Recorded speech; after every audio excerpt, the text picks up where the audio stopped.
متاحه من الساعه 12 منتصف الليل وحتى الساعه 6 صباحا. دي لتحقيق السيوله المروريه وكذا لمنع الحوادث اللي بتسببها سيارات النقل الثقيل.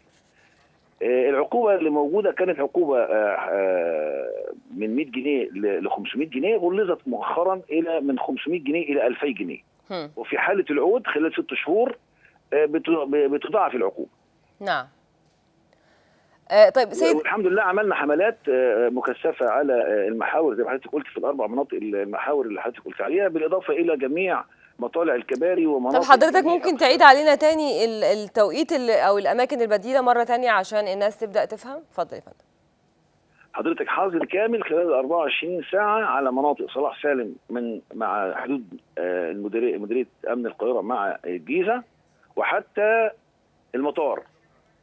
كذلك مناطق الزمالك، مصر الجديده، وسط المدينه، جميع الكباري عدا اسمات